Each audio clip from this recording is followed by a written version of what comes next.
Hello everyone, ये है English series का लेसन नंबर 15 जिसमें आज हम प्रेपोजिशंस पढ़ेंगे। प्रेपोजिशंस का टॉपिक थोड़ा सा लंबा ज़रूर है, इसलिए माइंड को पहले से ही मेकअप कर लेना कि वीडियो पेशेंटली देखना है थोड़ा सा, क्योंकि प्रेपोजिशंस बहुत सारे हैं, एक एक को स्टडी करने में थोड़ा टाइम तो जाएगा। शुरू करते हैं। प्रेपोजिशंस क्या हैं? ऐसे शब्द या ग्रुप ऑफ वर्ड्स, यानी कि एक भी शब्द हो सकता है और ज़्यादा भी हो सकते हैं, जो जनरली प्लेस किए जाते हैं नाउन और प्रोनाउन से पहले। क्या करने के लिए? To express its relation with other part of the sentence. Sentence के बाकी पार्ट के साथ उसका क्या रिश्ता है वो समझाने के लिए हम इन प्रेपोजिशंस को नाउन प्रोनाउन से पहले रखते हैं। जैसे कि I am in Jaipur, it depends on me. तो यहाँ दोनों सेंटेंस में इन और ऑन ये प्रेपोजिशंस हैं।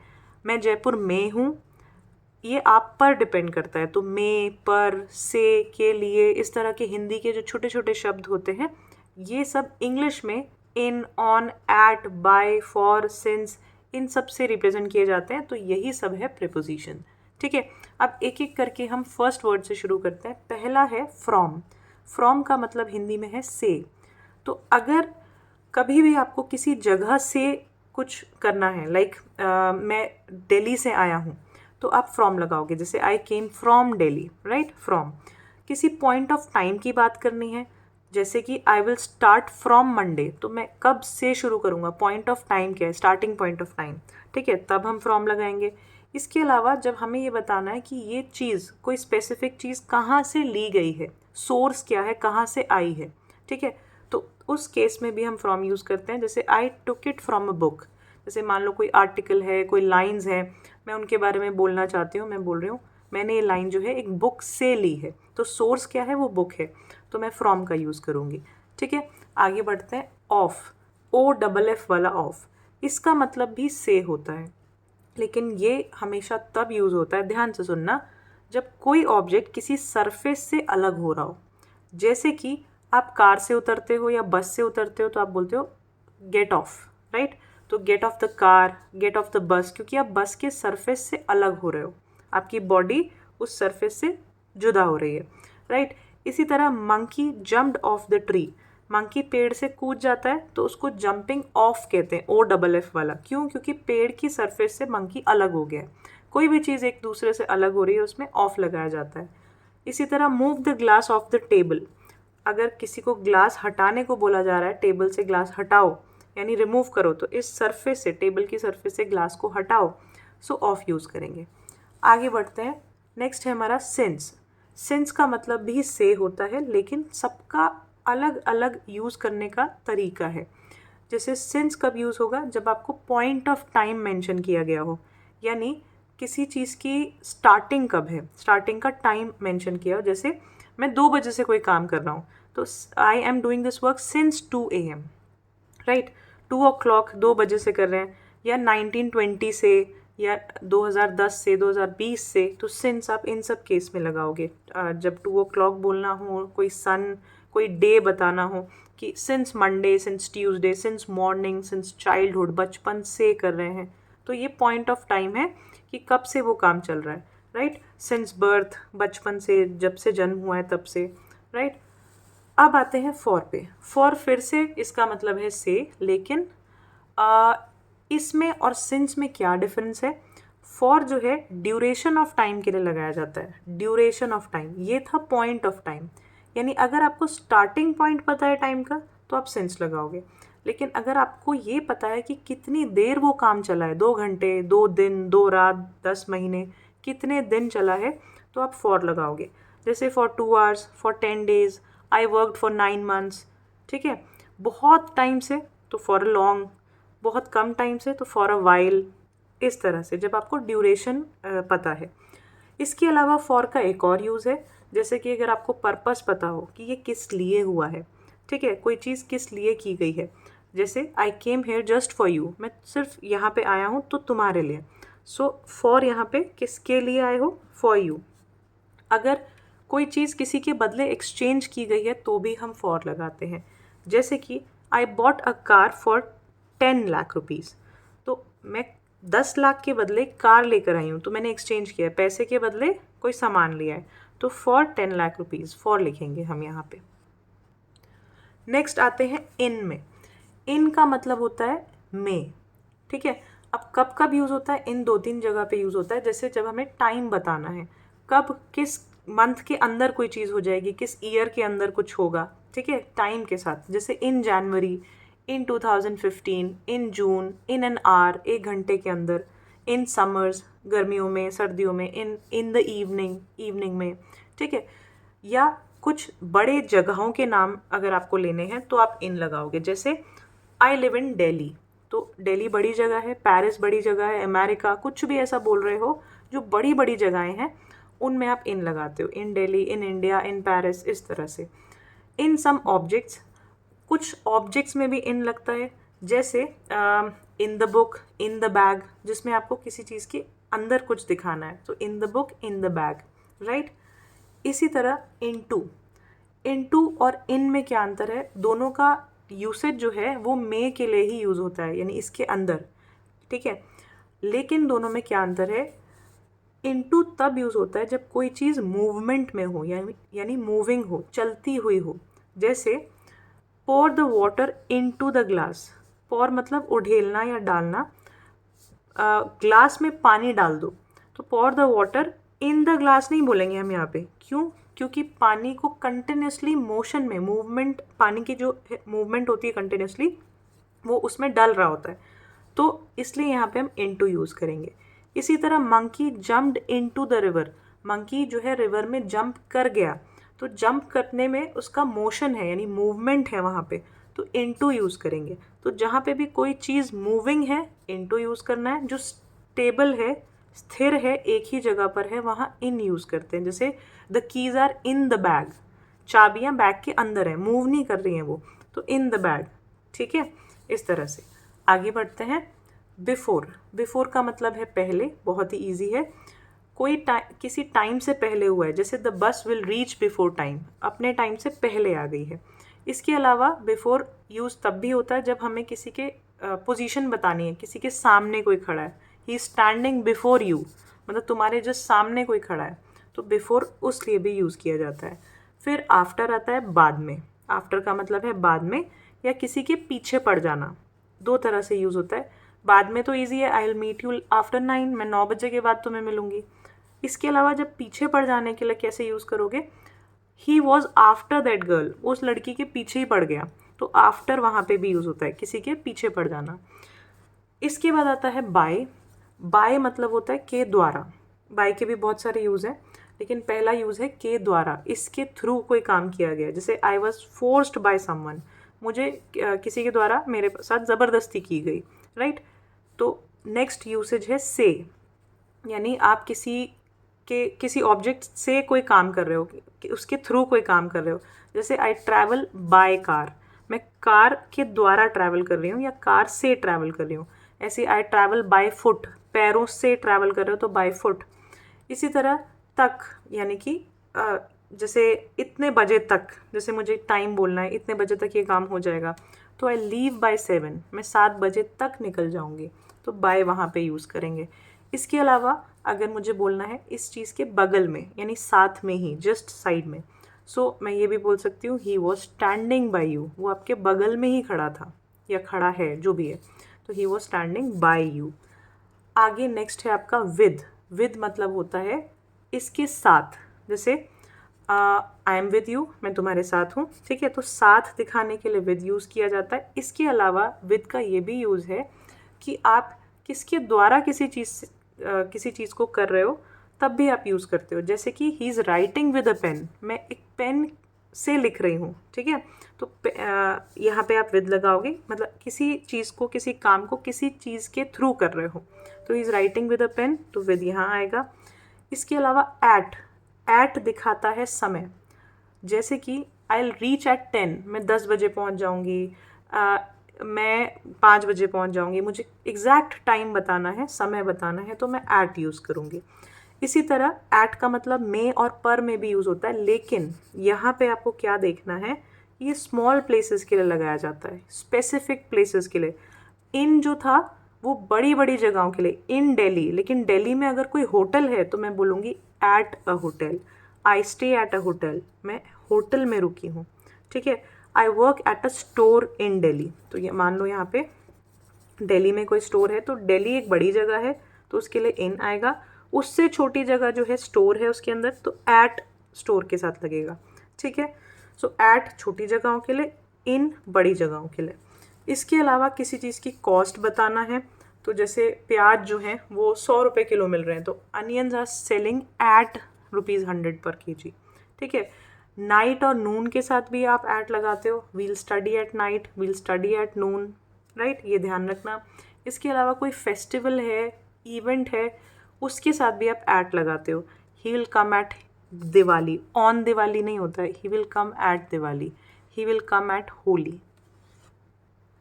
नेक्स्ट है आपका थ्रू। थ्रू का मतलब है से, किसी के थ्रू देखना, यानी टू सी थ्रू समथिंग। जैसे एग्जाम्पल है, I can see through the glass, मैं ग्लास से देख सकता हूँ या उसके थ्रू देख सकता हूँ, right. Move through a street, एक और यूज़ है इसका, जैसे कि किसी बंद जगह के बीच से निकलना। जैसे कोई पाइप है तो the water is moving through the pipe, तो थ्रू मतलब किसी, अगेन किसी के थ्रू, लेकिन कोई जगह जो बंद है। जैसे मैं किसी गली से जा रहा हूँ तो मूव थ्रू अ स्ट्रीट। ठीक है, आगे बढ़ते हैं। बियॉन्ड, बियॉन्ड का मतलब होता है के पार।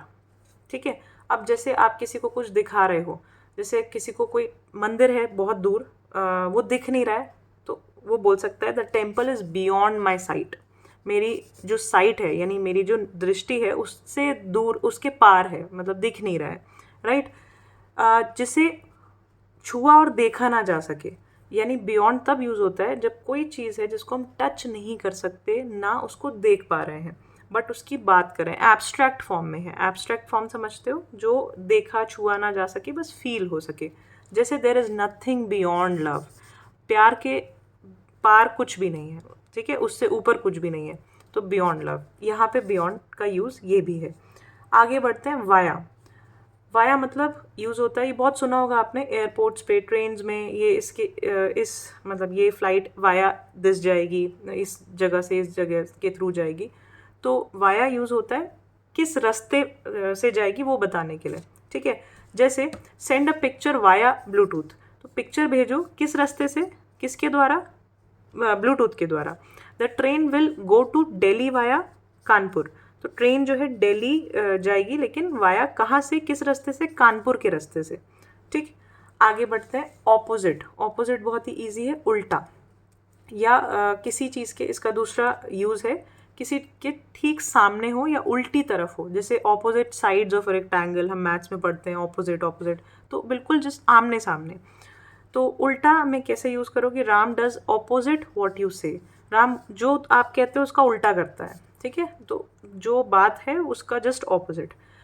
इसी तरह my home is just opposite the school, मेरा जो घर है वो स्कूल के जस्ट उल्टी तरफ है, सामने वाली तरफ, राइट। अबव का मतलब होता है किसी चीज़ से ऊपर होना, किसी सरफेस से या किसी लेवल में किसी चीज़ से ऊपर होना। So your name is above my name in the list, तो तुम्हारा नाम जो है मेरे नाम से ऊपर है। आगे बढ़ते हैं। अंडर, अंडर मीन्स नीचे। अब अंडर और बीनीथ को यहाँ मैं एक साथ समझाऊंगी, बीनीथ या अंडरनीथ एक ही बात है। तो अंडर, बीनीथ, अंडरनीथ क्या है ये ध्यान से सुनो, तीनों का ही मतलब है नीचे। बीनीथ और अंडरनीथ एक दूसरे की जगह पे यूज़ किए जा सकते हैं, लेकिन इनका डिफरेंस क्या है वो समझो। अंडर तब यूज़ होता है जब कोई चीज़ किसी के नीचे है लेकिन टच नहीं हो रही है, आपस में टच नहीं हो रही है। बीनीथ तब यूज़ किया जाता है जब कोई चीज़ एक दूसरे के टच में है, वो एक दूसरे को छू रही है।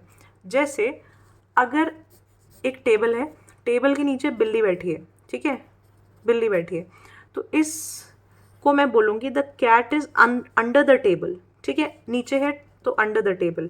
लेकिन अगर मान लो एक बुक है, उस बुक के नीचे एक पेपर रखा है, तो बुक और पेपर जो एक बिल्कुल चुपके होंगे, ऐसा तो नहीं होगा कि बुक हवा में है और वो एक दूसरे को टच नहीं कर रहे हैं।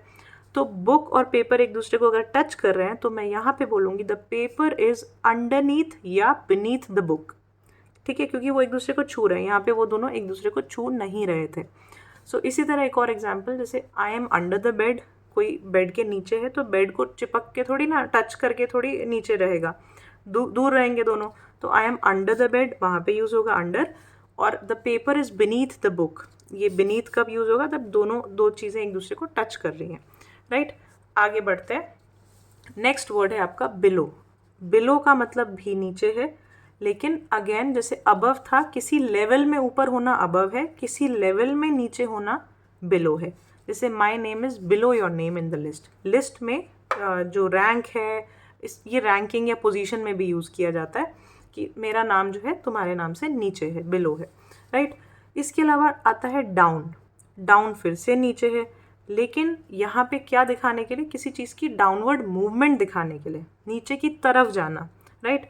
जैसे प्राइस आर गोइंग डाउन, नीचे की तरफ जा रहे हैं। इसी तरह water level is going down, water का जो पानी का स्तर है वो भी नीचे जा रहा है। अब आते हैं बहुत इंपॉर्टेंट फिर से वर्ड, बिटवीन, अमंग और अमंगस्ट में।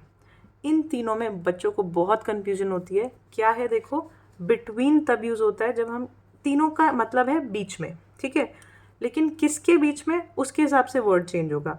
बिटवीन तब लगाया जाता है जब दो लोगों के बीच की बात हो रही हो, ठीक है। I am standing between Riya and Rajat, तो दो लोग हैं, एक इस तरफ एक उस तरफ और उसके बीच में हम, तो बिटवीन दो लोगों के कंडीशन के बीच में लगाया जाता है। अमंग कब यूज़ होता है?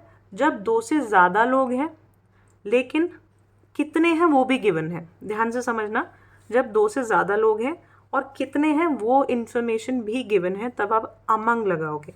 जैसे distribute these among the 30 students, 30 बच्चे हैं, यहाँ पे कितने हैं क्वांटिटी भी पता है हमें, और उनके बीच बांटना है। तो बीच तो हिंदी है ही, और आपको देखना है कि दो से ज़्यादा लोग हैं और गिवन है क्वांटिटी कितनी है, तो यहाँ पे अमंग यूज़ करना है। अमंगस्ट कब यूज़ होता है? फिर से बीच में, लेकिन दो से ज़्यादा के बीच में, लेकिन क्वांटिटी गिवन नहीं है यहाँ पे, ठीक है, कितने हैं वो गिवन नहीं होगा। जैसे distribute these among the class, पूरी की पूरी क्लास के बीच में इसको बांट दो, बट क्लास में कितने लोग हैं, कितने स्टूडेंट्स हैं, वो गिवन नहीं है, ठीक है, तो आप अमंगस्ट लगाओगे। यहाँ पे मैं लगाना भूल गई हूँ, अमंगस्ट, राइट। आगे बढ़ते हैं। नेक्स्ट आता है आपका आउट ऑफ। आउट ऑफ का मतलब है बाहर, जैसे he is out of Delhi, किसी जगह से बाहर होना, he is out of Delhi. किसी चीज़ को छोड़ना, जैसे आई am getting out of my house, मैं अपने घर से बाहर निकल रही हूँ उसको छोड़ते हुए, so I am getting out of my house. या इतने में से, जैसे आपको किसी को बोलना है कि मेरे इतने में से इतने मार्क्स आए, तो आप बोलोगे I got 90 out of 100, I got 60 out of 100, जो भी बोलना है। तो आउट ऑफ मतलब कितने में से, या किसी चीज़ को छोड़ना, या किसी चीज़ के बाहर जाना। अब आते हैं ऑन पे। ऑन का मतलब है पर। ये कब लगाया जाता है? जब कोई चीज़ किसी चीज़ के ऊपर रखी गई है, जैसे pen is kept on the table, ठीक है, इसके ऊपर है। इसके अलावा ऑन का ये भी यूज़ है जब डे और डेट्स को आप दिखाते हो, बताते हो, तो आप ऑन यूज़ करते हो, जैसे on Sunday, on 25 March, on 1 अप्रैल, इस तरह से। क्या एक और यूज़ है इसका? ऑन को तब भी लगाया जाता है जब हम किसी की तरफ, किसी की मतलब राइट है कि लेफ़्ट है ये बता रहे हैं, जैसे कि आई am standing on the right, I am standing on your left, ठीक है, राइट लेफ़्ट जो भी है, तो तब भी ऑन लगाया जाता है। इसके अलावा अपॉन या ऑन टू, इसका मीनिंग भी ऊपर है, लेकिन क्या अंतर है? जो इन और इनटू में था, इन और इनटू में क्या अंतर था? दोनों का मतलब है अंदर, लेकिन इनटू मतलब जब कोई चीज़ मूवमेंट में है, मूविंग है। ऐसे ही ऑन मतलब इसके ऊपर, लेकिन ऑन टू या अपॉन मतलब कोई चीज़ मूविंग में है। जैसे I jumped on to the horse, मैं हॉर्स के ऊपर कूद गई, तो ऊपर कूदना इज़ अ मूवमेंट। मूविंग मतलब जो ऑब्जेक्ट है वो मूव कर रहा है, मूवमेंट में है, तो आप इसमें ऑन टू और ऑन नहीं लगाओगे, अपॉन और ऑन टू लगाओगे, ठीक है। अगला देखते हैं अगेंस्ट। अगेंस्ट मतलब होता है किसी चीज़ के विरुद्ध होना, जैसे ही इज़ अगेंस्ट यू, ये बहुत ईजी है, किसी चीज़ के अगेंस्ट होना। आगे बढ़ते हैं अबाउट, बारे में, यानी किसी के बारे में आप बता रहे हो, तो he is talking about you या he is talking about me. Of कहाँ यूज़ होता है? ऑफ का मतलब है का, इसका। He is the brother of Amit, ये अमित का भाई है। He is the mother of जो भी है, कोई नाम, तो किसका, रिलेशन बताने के लिए। इसके अलावा टू का मतलब है को, जैसे मैं किसी जगह जा रही हूँ तो मैं बोलूँगी I am going to school, I am going to movie theatre. ठीक है, तो अब जगह बताने के लिए किस जगह को जा रही हूँ वहाँ पे टू यूज़ होता है। इसी तरह टूवर्ड्स और टू में क्या अंतर है? टूवर्ड्स तब बोलेंगे जब हम डायरेक्शन बता रहे हैं, यहाँ पे डायरेक्शन की सेंस है, यानी कि इसकी तरफ जा रहे हैं। एंड पॉइंट ज़रूरी नहीं हमारी डेस्टिनेशन हो, लेकिन जो भी टूवर्ड्स अगर हम लगा के कुछ बोल रहे हैं तो हम सिर्फ डायरेक्शन को यहाँ पे बता रहे हैं, डेस्टिनेशन ज़रूरी नहीं है वो हो। टू में डेस्टिनेशन है, यानी कि एंड जगह वही होगी। जैसे मैं बोल रही हूँ I am going to school, तो टू स्कूल मतलब स्कूल मेरी एंड डेस्टिनेशन है। ठीक है, कैसे जाऊँगी, किस दिशा में जाऊँगी वो नहीं बता रही हूँ मैं सीधा ही बता रही हूँ मेरे को स्कूल जाना है। ठीक है, I am going to school. Towards में क्या है? I am going towards school, मतलब स्कूल की तरफ जा रही हूँ। अब मेरी एंड डेस्टिनेशन हो सकता है स्कूल से आगे हो, ठीक है, बट बीच में स्कूल आएगा, तो स्कूल की तरफ जा रही हूँ। दोनों में अंतर है, डिपेंडिंग ऑन द सिचुएशन ये यूज़ किए जाते हैं। इसके बाद आता है ओवर। ओवर मतलब होता है किसी चीज़ के ऊपर लेकिन उसको बिना छुए, राइट। जैसे I jumped over the rope, मैं रस्सी के ऊपर कूद गई या ऊपर से कूद गई। तो ओवर मीन्स जब आप इस पार से उस पार कूद जाते हो बिना इस ऑब्जेक्ट को टच किए, तो उसको कहते हैं ओवर। ठीक है, इसी तरह विदिन मतलब इसके अंदर अंदर। So I will come within 10 minutes, मैं 10 मिनट के अंदर अंदर इस ड्यूरेशन के अंदर अंदर आ जाऊंगी, तो I will come within 10 minutes. फिर आता है दैन। ये किसी चीज़ को कंपेयर करने के लिए यूज़ होता है। दो चीज़ों को आपको कंपेयर करना है तो दैन लगाते हो, जैसे he is taller than Rohit, he stronger than Amit, what ever. आगे बढ़ते हैं थ्रू आउट मतलब सारा या पूरा का पूरा। जैसे आई लव्ड हिम और her through out my life, मैंने पूरी ज़िंदगी, पूरा का पूरा मतलब पूरी ज़िंदगी उसको प्यार किया। तो थ्रू आउट का मतलब है मतलब जिस भी चीज़ की बात हो रही है वो पूरा का पूरा, राइट। विदाउट मतलब इसके बिना।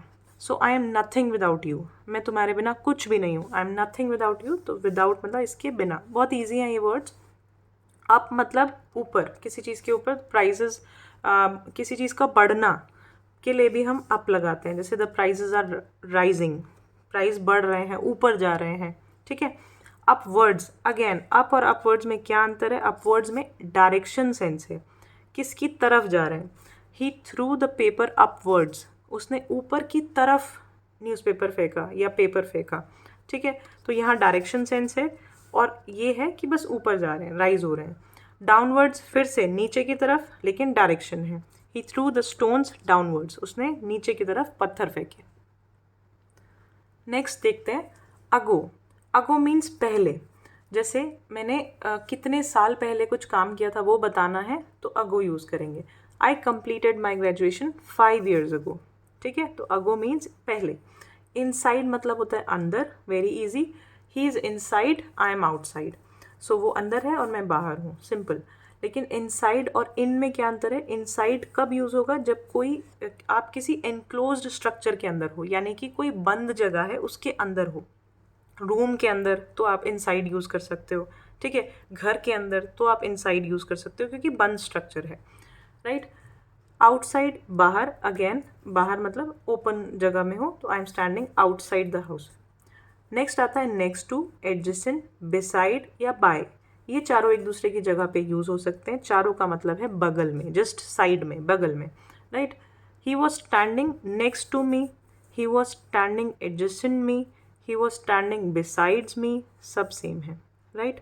आगे बढ़ते हैं बिहाइंड। बिहाइंड मतलब होता है पीछे। आई एम स्टैंडिंग बिहाइंड रिया, तो रिया के पीछे खड़ा हूँ, राइट। अहेड ऑफ मतलब आगे। सो आई वॉज अहेड ऑफ रिया, मैं रिया के आगे था, राइट।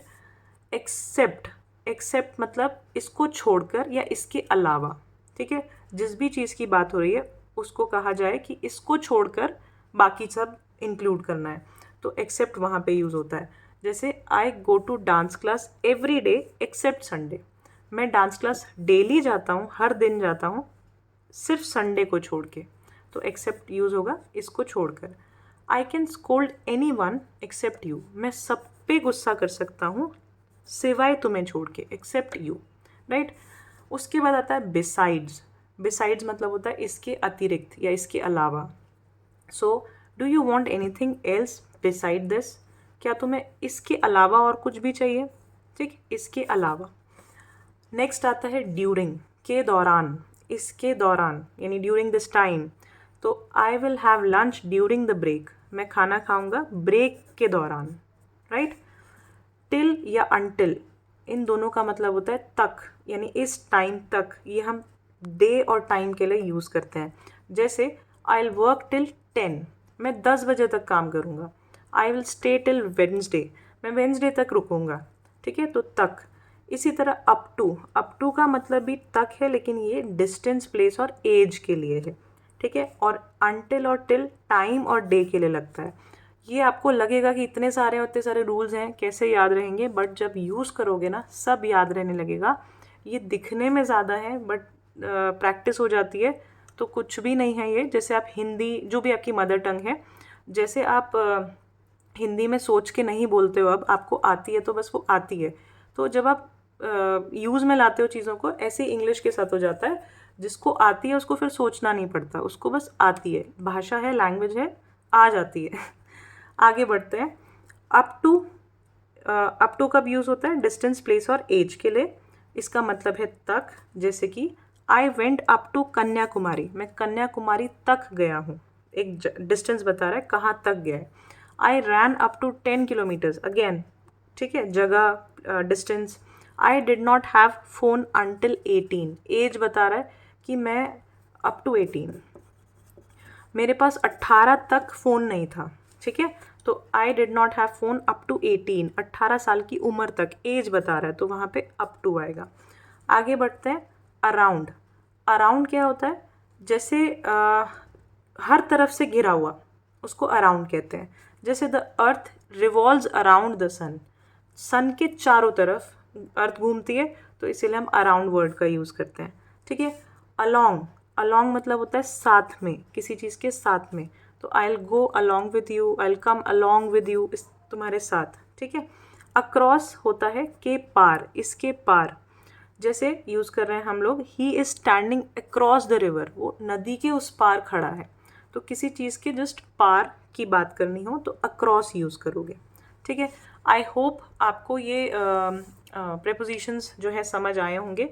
कुछ इजी भी लगे होंगे और कुछ के डिफरेंसेस, जैसे बिटवीन, अमंग, अमंगस्ट, इन इस तरह के डिफरेंसेस जानकर आपको अच्छा भी लगा होगा। थोड़ा सा लंबा ज़रूर वीडियो है लेकिन इन्फॉर्मेटिव है। Thanks for watching.